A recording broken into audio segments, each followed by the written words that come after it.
Bismillahirrahmanirrahim. Qala al-musannifu rahimahullahu ta'ala wa nafa'ana bi'ulumihi fid dharaini amin. Bismillahirrahmanirrahim. Khurujun nabiyyi utawi iki iku mertelaaken metuwe Kanjeng Nabi sallallahu alaihi wasallam minal hisari saking kepungan, minal hisari saking kepungan. Fisanatil asyirati iku ing dalem taun kang kaping 10. Minan nubuwati saking kenabiane Kanjeng Nabi. Fisanatil asyirati ing dalem taun kang kaping 10 minan nubuwati saking kenabiane Kanjeng Nabi. Ittafaqo sepakat sapa khamsatun wong 5 min asyrafi Quraisyin saking luwih mulya-mulyane wong Quraisy. Min asyrafi Quraisyin tetap saking luwih mulya-mulyane wong Quraisy. Fanaqadu mangkang rusak sapa khamsah. Fanaqadu mangkang rusak sapa wong 5 as-sahifata ing lembaran perjanjian. As-sahifata ing lembaran perjanjian. Fa kharaja maka metu sapa an-nabiyyu Kanjeng Nabi sallallahu alaihi wasallam. Waman lan wong ma'ahu kang sartane Kanjeng Nabi. Waman lan wong ma'ahu kang sartane Kanjeng Nabi. Minal hisari saking kepungan. Ba'daan makathu ing dalem sawise nyenta meneng sapa Kanjeng Nabi lan wong kang sartane Kanjeng Nabi. Ba'daan makatu ing dalem sawise nyenta meneng sapa Kanjeng Nabi lan wong kang sartane Kanjeng Nabi. Fisyabi ing dalem bukit qariban ing dalem zaman kang parek. Qariban ing dalem zaman kang parek.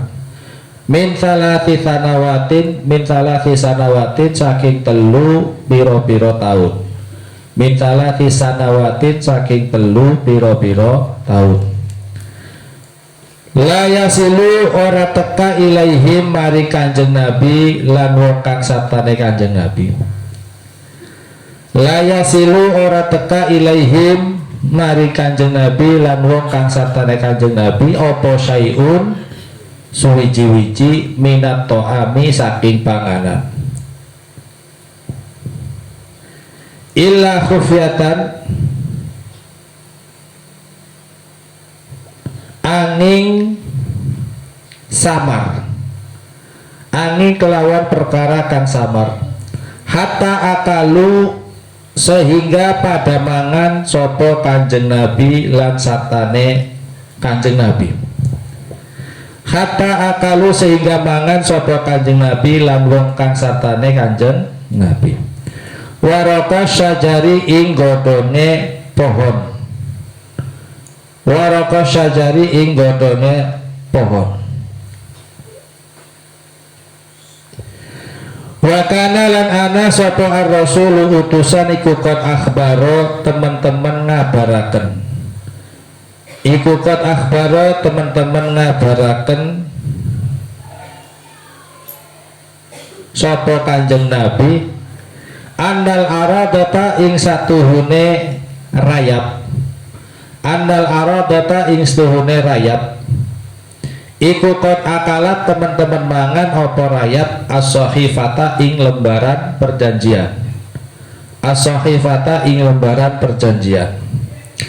Falamma nazalatha maka ing dalem sumangsane nurunaken. Falamma nazalatha maka ing dalem sumangsane nurunaken ing sahifah. Falamma nazalatha maka ing dalem sumangsane nurunaken ing sahifah. Sapa Quraisyun wong Quraisy sapa wong Quraisy liyumazziquha supaya nyowek ya, supaya nyowek sapa Quraisy ing perjanjian. Wajaduha maka pada nemu sapa Quraisy ing sahifah. Wajaduha maka pada nemu sapa Quraisy ing sahifah kama kaya barang akhbaro kang khabari sapa Kanjeng Nabi ing ma. Akhbaro kang ngabari sapa Kanjeng Nabi ing ma. Keluarnya Kanjeng Nabi Shallallahu Alaihi Wasallam dari kebungan orang-orang Quraisy. Peristiwa ini terjadi pada tahun ke-10 setelah diangkatnya Kanjeng Nabi Shallallahu Alaihi Wasallam. Ada 5 golongan orang-orang Quraisy pada waktu itu berkumpul dan ittafaqa khamsatun min asyrafi Quraisyin fanaqadun as-sahifah. Mereka menyepakati ya untuk merobek perjanjian yang sudah mereka buat. Jadi kertas yang sudah dipasang di Ka'bah itu ya, atau kertas yang sudah ditempelkan oleh mereka itu direncanakan untuk disobek karena sudah melewati masanya ya, sudah dianggap kadaluarsa, dan merencanakan untuk memperbarui perjanjian yang mereka buat sendiri. Selain itu adanya pertimbangan dari kalangan Quraisy. Jadi sebagian di antara mereka juga ada yang tidak sepakat dengan kesepakatan yang dibuat di dalam perjanjian tersebut. Karena ternyata melihat dampak yang terjadi di situ, mereka yang dikepung oleh orang-orang Quraisy ya, terutama keluarganya Rasulullah Shallallahu Alaihi Wasallam ya, mereka ini tidak bisa melakukan transaksi jual beli, mereka tidak bisa beli makanan pokok, sehingga semua keluarga Ahlul Baitnya Kanjeng Nabi itu ya dalam posisi keadaan kelaparan. Dan kita tahu sebenarnya bahwa Rasulullah dan juga keluarganya ini merupakan salah satu bagian dari keturunan Bani Quraisy yang sangat mulia, yang sangat dimuliakan. Melihat keadaan yang demikian, ada dari sebagian mereka tokoh-tokoh Quraisy ini iba, masa iya kok sama saudara sendiri sampai seperti itu ya. Nah makanya banyak terjadi perbedaan pandangan tersebut, bermusyawarah ya, dan akhirnya mereka merencanakan untuk merombak atau merusak lembaran-lembaran perjanjian tersebut. Lalu di situ dilanjutkan faharajan Nabi Sallallahu Alaihi Wasallam wa man ma'ahu minal khisar ba'da'an makatu fi syi'bi qoriban min 3 sanawat. Lalu setelah itu ya, karena perjanjian itu sudah dirobek, sudah dianggap sudah selesai itu ya, Rasulullah yang waktu itu berada di dalam kepungannya orang-orang Quraisy berhasil keluar ya, bersama dengan beberapa rombongan yang lain. Dan itu peristiwanya ya, peristiwa beliau dan juga Ahlul Baitnya tertahan di situ adalah kurang lebihnya hampir sampai 3 tahun. 3 tahun mereka dikepung, tidak bisa memakan apa-apa karena ditahan, dijegal ya oleh kalangan orang-orang Quraisy. Jadi setelah 3 tahun lamanya berkepung oleh orang-orang Quraisy, Kanjeng Nabi akhirnya berhasil keluar ya. Kemudian setelah itu la yasilu ilaihim syai'un minat ta'am. Perlu diketahui ya bahwasanya mereka tidak bisa menemukan apa-apa saja yang bisa untuk dimakan ya, jangankan tempe, tahu, mereka nggak bisa. Makanya di sini dikatakan saking tidak adanya makanan-makanan pokok yang mereka makan, akhirnya yang mereka makan itu adalah warokos saja, daun-daun apa yang ada di situ, daun-daun pohon yang ada di situ, mereka ambil, mereka masak untuk kemudian dijadikan sebagai makanan. Karena ya orang Quraisy pada waktu itu menahan segala suplai makanan, ya, menahan bisnis dari keluarganya Rasulullah SAW, sehingga praktis mereka tidak bisa menikmati apapun selama 3 tahun. Makanya itu Kanjeng Nabi dan juga beberapa rombongan-rombongan yang lain yang bersama beliau itu terjebak dan tidak bisa makan apa-apa. Hanya yang bisa dimakan oleh mereka itu adalah daun-daunan. Wa kana Rasulu qad akhbaro annal aradata qad akalatus sahifah. Kemudian tentang peristiwa robeknya lembaran perjanjian ini juga disampaikan oleh Kanjeng Nabi Sallallahu Alaihi Wasallam. Beliau menyampaikan kepada kalangan orang-orang Quraisy bahwasanya lembaran-lembaran perjanjian itu sudah rusak. Kalian menempelkan lembaran-lembaran itu, tapi lembaran-lembaran itu sudah dimakan oleh anai-anai. Kalau kata orang Jawa sih namanya rayap, sudah dimakan oleh rayap. Karena sudah dimakan, maka kertas-kertas itu sudah rusak. Apa betul kamu mengatakan demikian ya Muhammad? Silahkan kamu cek saja. Apakah memang kertas-kertas itu sudah robek atau tidak? Nah, akhirnya salah satu di antara mereka mencoba mengecek kebenaran apakah lembaran-lembaran itu memang sudah rusak, disobek atau tidak. Dan ketika mereka survei ke sana melihat segala sesuatu yang terjadi, ternyata memang kertas-kertas tersebut ya sudah rusak seperti yang disampaikan oleh Rasulullah Shallallahu Alaihi Wasallam. Makanya dianggapnya kan kalau sudah kertas itu robek atau rusak, otomatis perjanjiannya sudah selesai. Ya, makanya Kanjeng Nabi waktu itu lepas dari kepungan orang-orang Quraisy, ya. Nah, kemudian hal itu dikatakan oleh Kanjeng Nabi, tuh lembaran-lembaran perjanjiannya saja sudah robek. Buktinya mana? Ya silakan kamu lihat itu. Kertasnya itu sudah dimakan sama rayap. Dan ternyata berita itu adalah benar.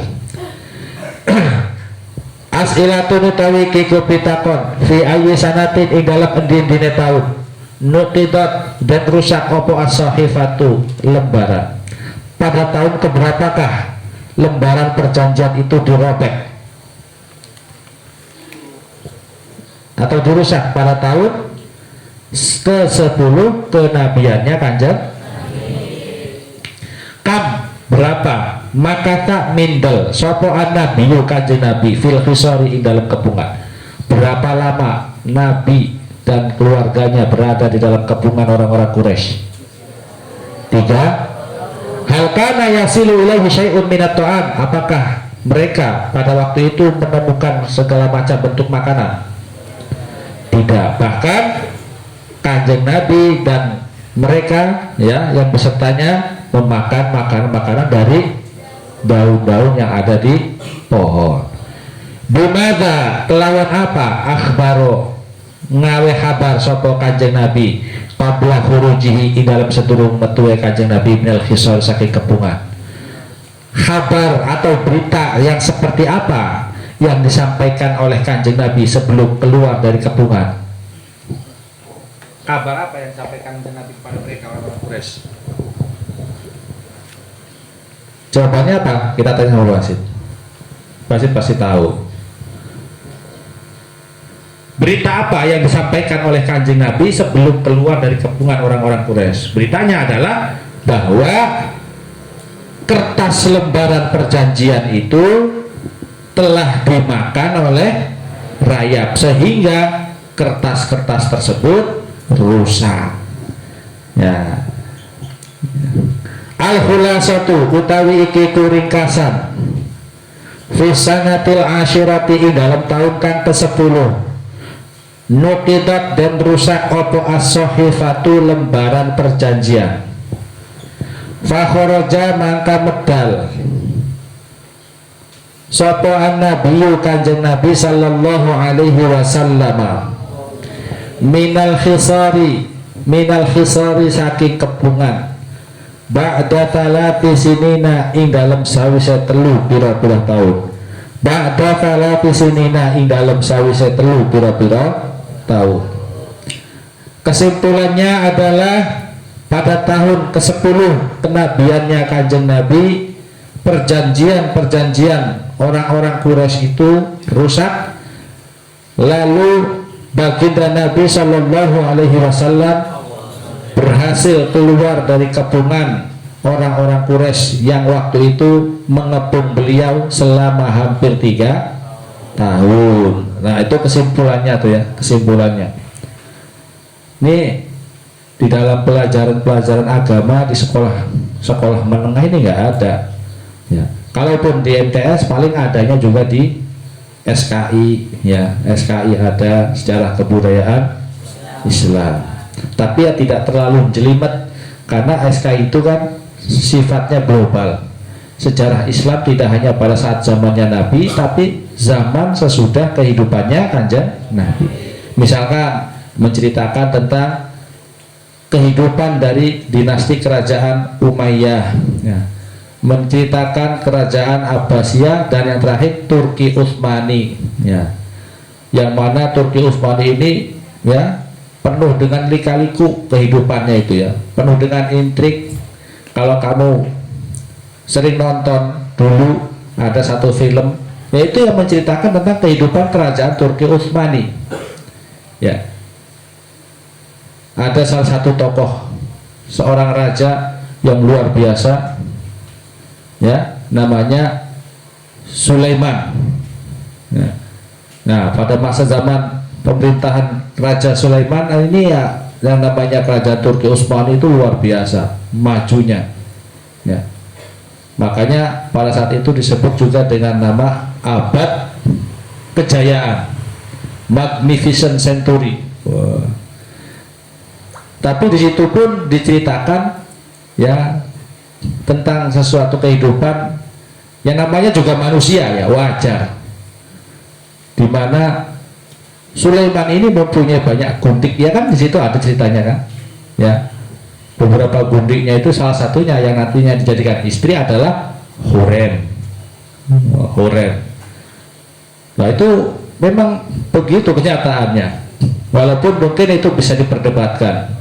Tapi ini juga di dalam ceritanya ya pastinya melibatkan tokoh-tokoh sejarah. Dan bagaimana anak-anaknya, meskipun anaknya sendiri karena dianggap melawan itu dibunuh oleh Raja Sulaiman, ya enggak? Mustafa itu anak pertamanya yang digadang-gadang untuk dijadikan sebagai putra mahkota, namun karena dianggap melawan oleh ayahandanya akhirnya dibunuh. Kemudian pertengkaran kakak beradik satu kandung antara Bayezid dengan kakaknya Selim, ya, Selim ini kan si Salim,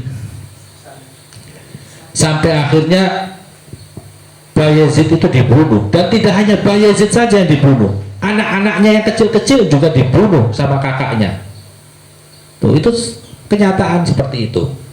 Kemudian setelah itu Selim naik tahta ya. Nah, terus setelah Selim naik tahta meninggal, diganti lagi oleh putranya Murad. Nah, Sultan Murad Han, Murad pertama. Murad setelah Murad siapa lagi itu? Nah, ini anaknya, kakak saudaranya, anak-anaknya yang sampai 18 itu dibunuh semua sama bapaknya. Ini cerita ini.